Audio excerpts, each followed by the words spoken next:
Hello everyone, good morning. मैं देवव्रत और आज बेटा हम आपको बीएससी फर्स्ट ईयर केमिस्ट्री का अपना 52वां लेक्चर पढ़ाने जा रहे हैं। आज के बच्चों हमारा टॉपिक होगा inter halogen compounds. Inter halogen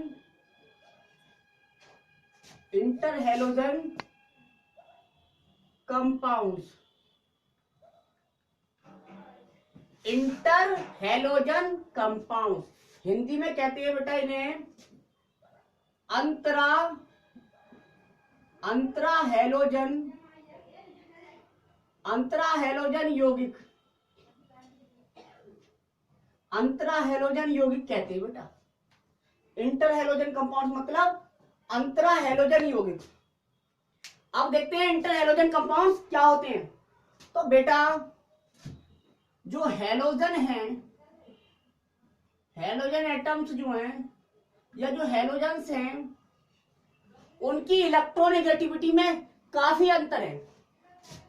halogens की इलेक्ट्रोनेगेटिविटी की विद्युत ऋणात्मकताओं, इलेक्ट्रोनेगेटिविटी में क्या होता है, काफी अंतर होता है, बहुत डिफरेंस होता है,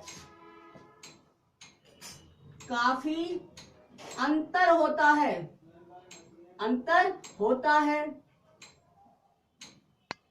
अतः ये क्या मतलब हेलोजन्स की बात चले। अतः ये आपस में बेटा संयोग करके, कंबाइन होकर, आपस में संयोग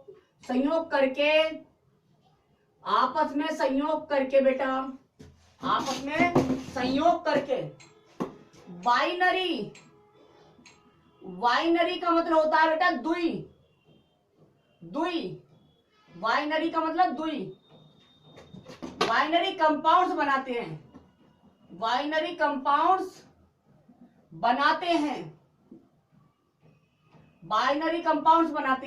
इन बाइनरी कंपाउंड्स को ही हम क्या कहते हैं, इंटर हेलोजन कंपाउंड कहते हैं, जिन्हें इंटर हेलोजन कंपाउंड्स कहते हैं। ठीक है, हो गया।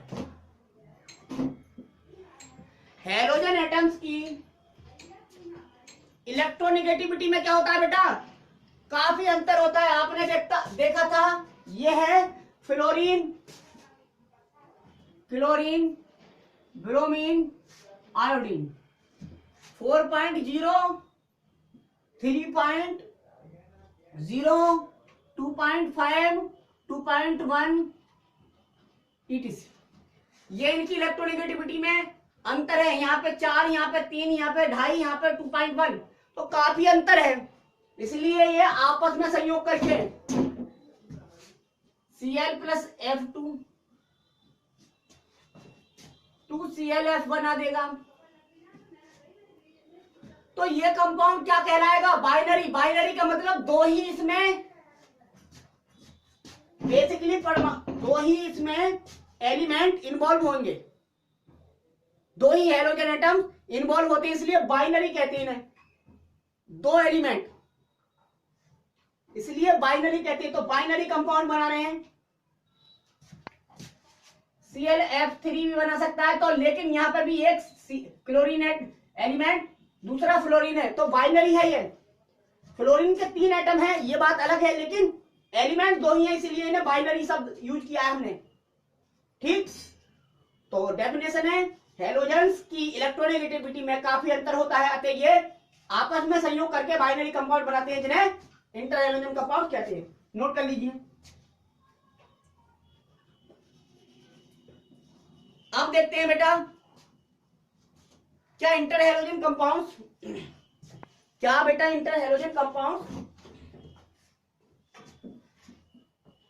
प्रकार के भी होते हैं क्या?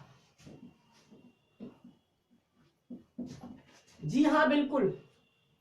तो सबसे पहले बेटा हमने इंटर हेलोजन कंपाउंड्स पढ़ने से पहले ये देख लेते हैं इंटर हेलोजन कंपाउंड्स पर क्वेश्चन कैसे आता है, तो क्वेश्चन ये आता है, क्वेश्चन भी नोट कर लेना, लॉन्ग में आएगा क्वेश्चन इस तरह से, what are interhalogen compounds, what are interhalogen compounds. Interhalogen compounds क्या होते हैं,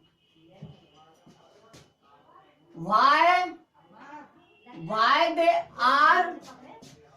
they are more reactive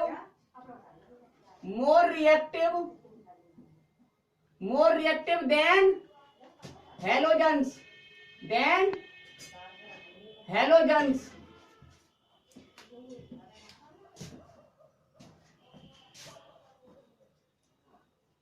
describe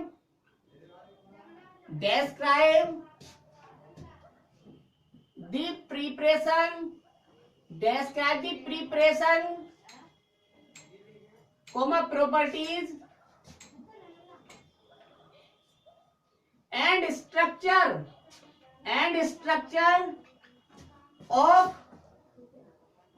various types of interhalogen compound।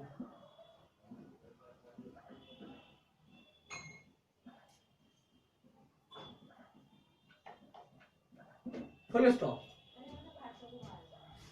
ये है क्वेश्चन बेटा, what are interhalogen compounds, अंतरा हेलोजन यौगिक क्या होते हैं, why they are more reactive than halogen, वे हेलोजनों से अधिक क्रियाशील क्यों होते हैं, डिस्क्राइब वर्णन कीजिए, the preparation properties and structure of various types of interhalogen compounds, यानी कि विभिन्न प्रकार के इंटर हेलोजन कंपाउंड्स बनाने की विधि, उनके गुण तथा उनकी संरचना का वर्णन कीजिए। ठीक है बेटा, तो हमारे क्वेश्चन का पहला पहलू जो है वो है कि इंटर हेलोजन कंपाउंड्स क्या होते हैं। तो हमने बेटा इसके आंसर में जो पहला पहलू था वो बता दिया। इंटर हेलोजन कंपाउंड्स कौन से होते हैं, वे कंपाउंड होते हैं, अभी डिफाइन किया था कि हेलोजेंस की इलेक्ट्रोनेगेटिविटी में अंतर होने के कारण हेलोजन एटम्स आपस में कंबाइन होकर बाइनरी कंपाउंड बनाते हैं। इन बाइनरी कंपाउंड्स को हम इंटर हेलोजन कंपाउंड्स कहते हैं। अब देखते हैं why they are more reactive than halogens. Halogens का मतलब क्या है बेटा, हेलोजेंस का मतलब X2, X का मतलब हेलोजेंस होता है, तो X2 हेलोजन है, ये हेलोजन है। अच्छा, इंटर हेलोजन कंपाउंड का जनरल फॉर्मूला क्या होगा, इंटर हेलोजन कंपाउंड बेटा 4 प्रकार के होते हैं, AX1 type, AX3 type, AX5 type, विषम 1 3 5 7, AX7 टाइप। इसका मतलब बॉन्ड देखें, अधिक रिएक्टिव है, इसका मतलब इनके मध्य का बॉन्ड कमजोर होता होगा, ये X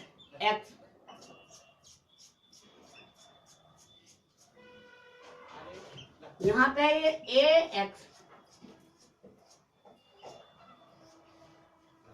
ये हुआ बेटा।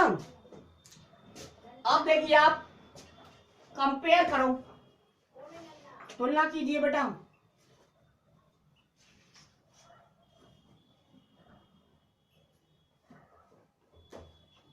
कंपैरिजन करके देखो,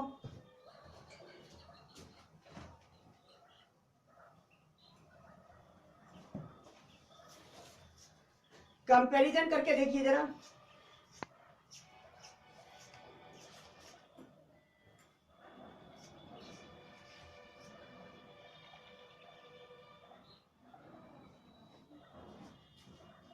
हो गया कंपैरिजन का मतलब, ये हेलोजन बॉन्ड क्या होता है, मोर स्ट्रॉन्ग होता है, ये मजबूत बॉन्ड हो जाता है बेटा, मोर स्ट्रॉन्ग। ये लेस स्ट्रॉन्ग होता है, ये बॉन्ड, ये लेस स्ट्रॉन्ग बॉन्ड होता है। इसका मतलब ये बॉन्ड आसानी से टूट सकता है, और जब ये बॉन्ड आसानी से टूट सकता है, इसका मतलब ये मोर रिएक्टिव होंगे। ठीक है, तो क्वेश्चन का दूसरा पहलू है, लिखेंगे स्टार बनाकर लिखिए बेटा। क्वेश्चन तो समझ में आ गया, क्वेश्चन उतारना था केवल इसमें, ठीक, क्वेश्चन नोट कर लेना ये। इसी के बेस पर हम इंटर हैलोजन कंपाउंड को पढ़ाएंगे। इंटर हैलोजन कंपाउंड बेटा कुछ लंबा टॉपिक है, इसे हम 1-2 वीडियो में, हो सकता है 2 वीडियो बने, हो सकता है 3 वीडियो बने। तो देखिए लिखेंगे interhalogen compound, interhalogen compounds are more reactive than halogens because AX bond is weaker bond than XX bond। ये हैलोजन वाला बॉन्ड है, ये AH मतलब इंटर हैलोजन वाला बॉन्ड है। जब इंटर हैलोजन वाला बॉन्ड कमजोर है इसलिए रिएक्टिविटी ज्यादा होगी, इसलिए मोर रिएक्टिव है, और वो कम रिएक्टिव होती है, ठीक है, कारण ये हुआ। अब देख लेते हैं बेटा क्लासिफिकेशन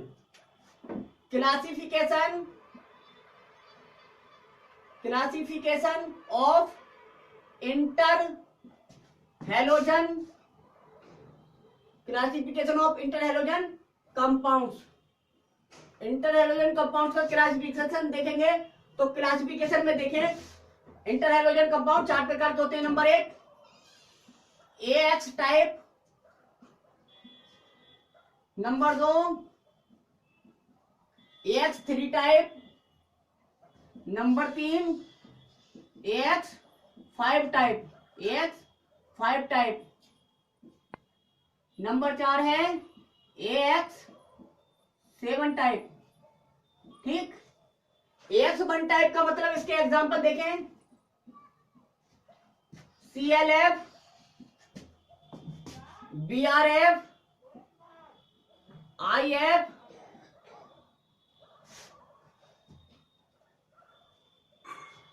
ICL, IBR, ETC, इसके एग्जाम्पल हो सकते हैं बेटा। AX3 टाइप के एग्जाम्पल क्या है? इसके एग्जाम्पल है CLF3, BRF3, IF3, ETC और भी हो सकते हैं ना। AX5 टाइप मतलब CLF5, BRF5, IF5, ETC। AX7 type का केवल एक एग्जांपल है, इकलौता IF7, ठीक है, इसका एग्जांपल केवल एक है। हो गया।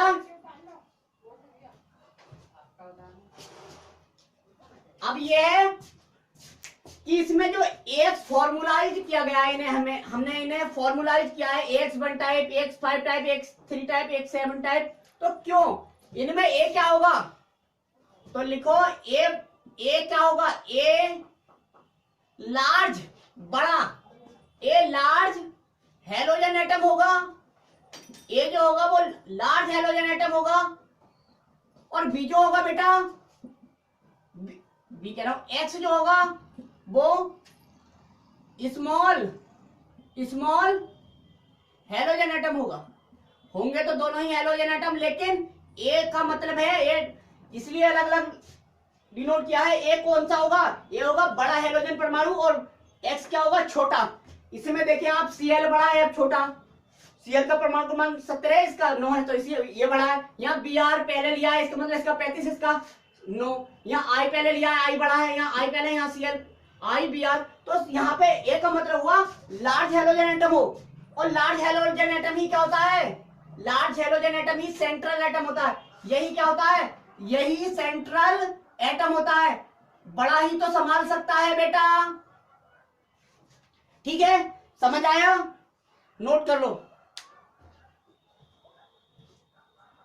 क्वेश्चन का हमारा दूसरा पहलू, इंटर हैलोजन कंपाउंड क्या होते हैं, समझ गए? इंटर हैलोजन कंपाउंड हैलोजन परमाणुओं से, हैलोजन से अधिक रिएक्टिव क्यों होते हैं, समझ गए? क्योंकि इंटर हैलोजन कंपाउंड्स के बीच बनने वाला बॉन्ड कमजोर होता है। अच्छा, यहां पे भी एक नोट वाली बात थी, लेकिन F2 से स्ट्रॉन्ग होता है, F2 से स्ट्रॉन्ग, यानी कि F2 अधिक, F2 से क्या होता है, स्ट्रॉन्ग, यानी कि F2 इंटर हैलोजन कंपाउंड से भी ज्यादा रिएक्टिव होता है F2, क्योंकि F2 का जो बॉन्ड होगा बेटा, FF बॉन्ड जो होगा वो बहुत ज्यादा कमजोर होगा, क्योंकि इनकी इलेक्ट्रोनिगेटिविटी बहुत ज्यादा है, इलेक्ट्रोनिगेटिविटी बहुत ज्यादा है। इसका मतलब दोनों अपनी तरफ को, जो शेयरिंग के दोनों इलेक्ट्रॉन है, दोनों अपनी तरफ को खींचना चाहेंगे, ये अपनी तरफ को खींचेगा और ये अपनी तरफ को, इसलिए बॉन्ड क्या हो जाएगा, लंबा हो जाएगा और कमजोर हो जाएगा। इसलिए ये बॉन्ड यहाँ पे इंटर हैलोजन कंपाउंड से भी कमजोर हो जाता है, फ्लोरीन। ठीक है, तो ये फ्लोरीन जो है वो ज्यादा रिएक्टिव हो जाएगा इंटर हैलोजन कंपाउंड से भी, लेकिन और जितने भी हैलोजन कंपाउंड्स हैं, सॉरी हैलोजन हैं, उनसे सबसे ज्यादा क्या होते हैं, रिएक्टिव होते हैं इंटर हैलोजन कंपाउंड, छोड़कर किसे, F2 को छोड़कर। ठीक, समझ आया? ये नोट में लिख लेना ये बात भी।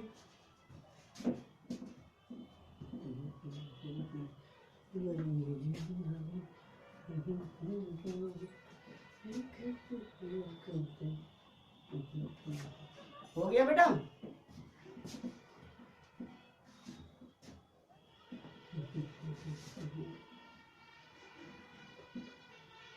अब देखिए आप, 4 प्रकार के इंटर हैलोजन कंपाउंड्स हमने पढ़ने हैं, AX type, AX3 type, AX5 type और AX7 टाइप। अब AX1 भी बोल सकते हैं, बन लगाते नहीं है, X तो है तो बन, यहाँ पे एक कभी चेंज नहीं हो रहा, केवल बन की संख्या, X की संख्या बदल रही है। X एक बार 1 है, दूसरी बार 3, तीसरी बार 5, फिर 7। इसका मतलब AX टाइप, 3 टाइप, 5 टाइप और 7 टाइप है।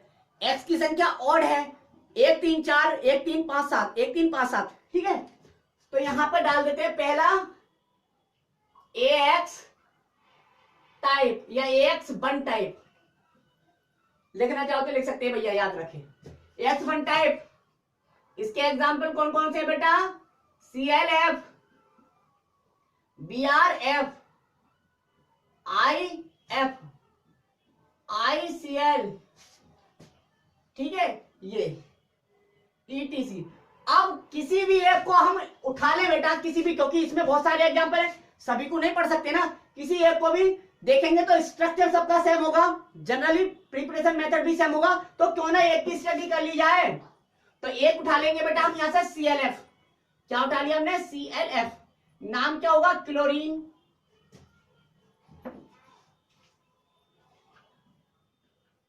क्लोरीन मोनो, क्लोरीन मोनोफ्लोराइड, नाम क्या होगा, क्लोरीन मोनो, क्लोरीन मोनोफ्लोराइड। क्लोरीन एक फ्लोरीन है, इसलिए मोनोफ्लोराइड। ठीक है, अब सोचेंगे बच्चे यहां पे मोनो क्यों नहीं लिखा सर आपने, मोनोक्लोरीन मोनोफ्लोराइड।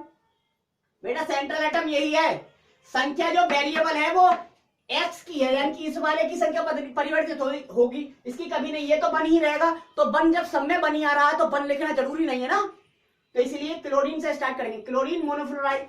फिर अगर ये होता ClF3 तो क्या हो जाएगा हम, क्लोरीन, क्लोरीन ट्राइफ्लोराइड, ट्राइफ्लोराइड हो गया। तो क्योंकि वेरिएबल ये है इसमें, पहले वाला नहीं, इसलिए उसे मोनो मोनो लिखने की कोई जरूरत नहीं है। तो पहला उठा लिया हमने बेटा क्लोरीन मोनोफ्लोराइड,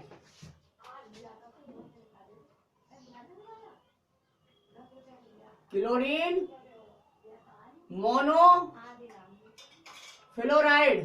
दिख रहा है बच्चों आपको, अंधेरा है थोड़ा, क्लोरीन मोनोफ्लोराइड ClF। ठीक, सबसे पहले क्या पढ़ेंगे, प्रिपरेशन मेथड, सभी के लिए मैंने यही तो बोला है, प्रिपरेशन, प्रॉपर्टीज और स्ट्रक्चर देखना है वेरियस टाइप के इंटरहाइड्रोजन कंपाउंड को। तो सबसे पहले प्रिपरेशन, हमारे क्वेश्चन का पहला आंसर प्रिपरेशन, बनाने की विधि हिंदी में तो लिखेंगे क्लोरीन तथा फ्लोरीन,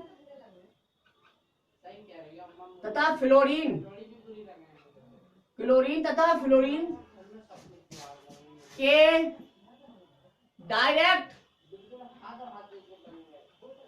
डायरेक्ट कॉम्बिनेशन से, प्रत्यक्ष संयोग से, डायरेक्ट कॉम्बिनेशन से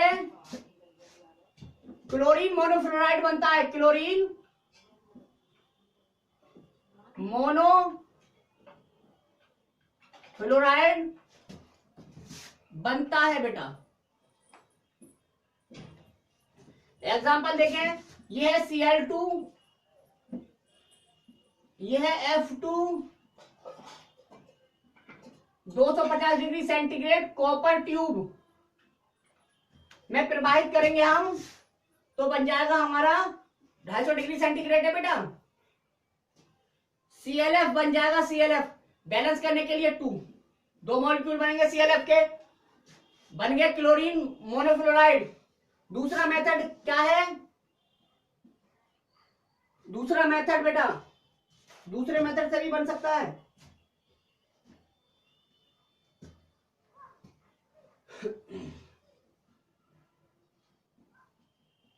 BRF plus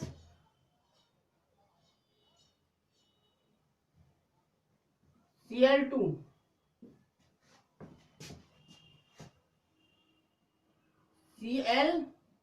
ClF3 plus Br2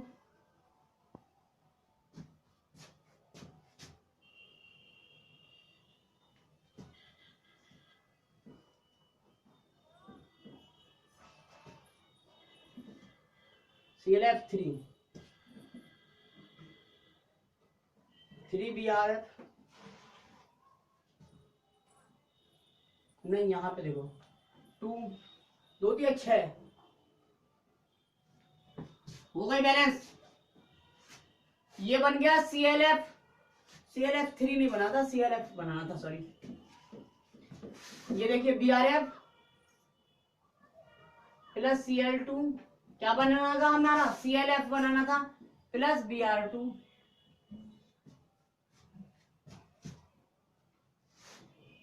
खत्म, रिएक्शन बैलेंस हो गया, ClF बन गया। ठीक, तो 2 मेथड है। प्रिपरेशन हमने 2 तरह से देख लिया। अब देखते हैं प्रॉपर्टीज। प्रॉपर्टीज बेटा हेडिंग डालो, प्रॉपर्टीज, गुण।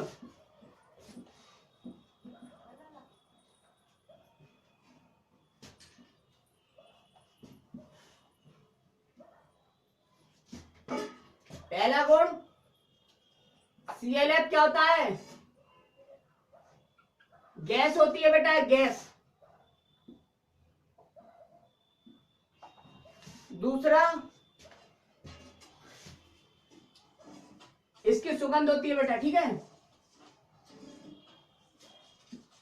विशिष्ट विशिष्ट सुगंध, इसकी विशिष्ट सुगंध होती है, मतलब स्पेसिफिक स्मेल, ठीक है बेटा। तीसरा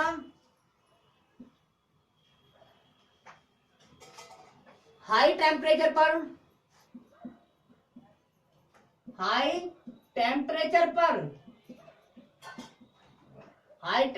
पर यह अपने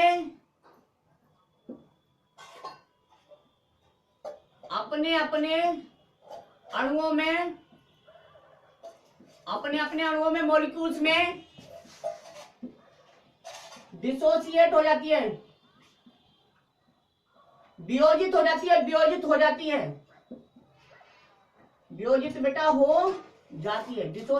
हो जाती है। ClF हाई टेम्परेचर पर हीट कर रहे हैं, हाई टेम्परेचर पर, उच्च ताप पर गर्म करें इसे तो ये Cl2 प्लस F2 में टूट जाएगी, खत्म। अब देखते हैं बेटा स्ट्रक्चर, इंपॉर्टेंट स्ट्रक्चर। लिखिए संरचना क्या होती है बेटा। अब ये स्ट्रक्चर बेटा सभी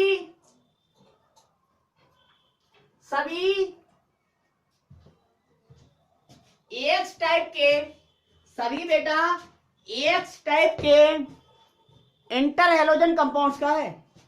ये स्ट्रक्चर सभी इंटर हैलोजन कंपाउंड्स का है। यहां पे ना लिखे बेटा, दिखना रहा होगा।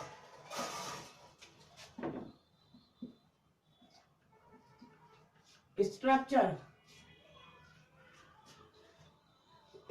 देखने के लिए सबसे पहले देखना होगा सेंट्रल एटम क्या है। तो सेंट्रल एटम इसमें क्लोरीन है। क्लोरीन का atomic number 17, 1s2, 2s2, 2p6, 3s2, 3p5 और 3d0।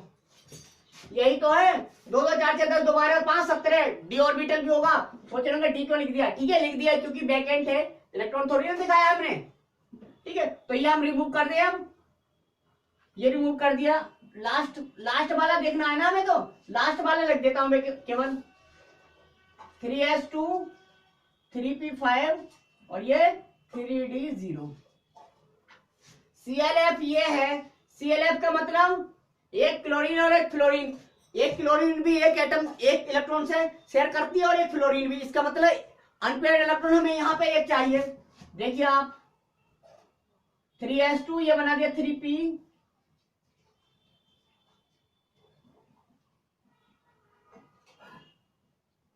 तो यहाँ पे एक अनपेयर्ड इलेक्ट्रॉन दिख रहा है हमें। एक अनपेयर्ड इलेक्ट्रॉन दिख रहा है, इसका मतलब यहाँ संकरण में भाग लेगा एक s का और 3p का sp3 संकरण। sp3 हाइब्रिडाइजेशन में भाग लिया और क्या बनाया?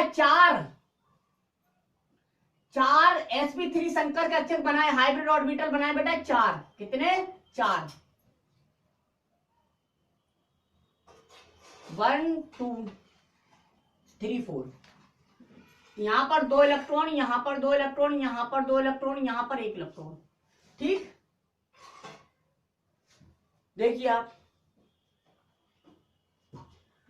अब बेटा ये क्या है? 4 sp3 हाइब्रिड ऑर्बिटल।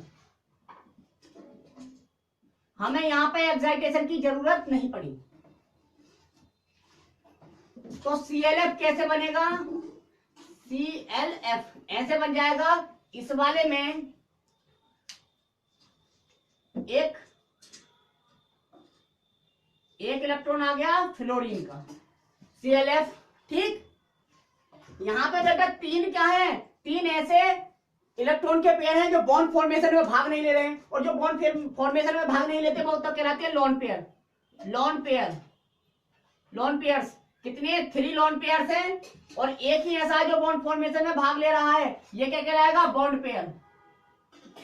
तो एक बॉन्ड पेयर है बेटा, एक, और 3 लोन पेयर है। ठीक, अब बेटा sp3 संकरण के कारण शेप या स्ट्रक्चर होनी चाहिए थी टेट्राहेड्रल। चूंकि 3 लोन पेयर इलेक्ट्रॉन है और लोन पेयर बॉन्ड फॉर्मेशन में भाग नहीं लेते हैं, इसलिए इसकी स्ट्रक्चर क्या हो जाती है? लीनियर हो जाती है और बॉन्ड एंगल 180। देखिए आप, होनी चाहिए थी ये, इधर ना लिखो, होनी चाहिए थी बेटा ये,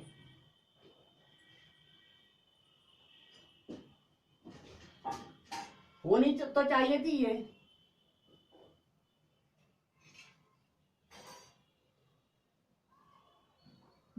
लेकिन यहाँ पे एक लोन पेयर, यहाँ पे एक लोन पेयर और यहाँ पे लोन पेयर। तो जो लोन पेयर वाला है वो तो बॉन्ड फॉर्मेशन में भाग नहीं लेगा। इसका मतलब ये स्ट्रक्चर खत्म। जो भाग नहीं ले रहा वो स्ट्रक्चर मुझे मिटाना पड़ेगा, यानी कि मैंने ये मिटा दिया, ये स्ट्रक्चर मुझे मिटाना पड़ा। तो स्ट्रक्चर केवल यही तो रहा। तो ये तो एक रेखीय स्ट्रक्चर है। ठीक है, तो वास्तव में स्ट्रक्चर रह जाता है बेटा लीनियर। मैंने मिटा के दिखाया है इस वजह से। तो इसका स्ट्रक्चर होता है लीनियर। हम ऐसे बनाते चलो, लीनियर स्ट्रक्चर। कैसा स्ट्रक्चर? लीनियर। Cl के पास कितने लोन पेयर बचे? 3 लोन पेयर। इसके पास भी कितने लोन पेयर है? 3 लोन पेयर।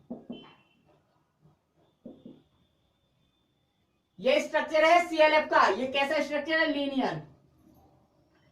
अच्छा, बॉन्ड एंगल की बात करें तो 180 डिग्री होगा इसमें, नॉन लीनियर स्ट्रक्चर।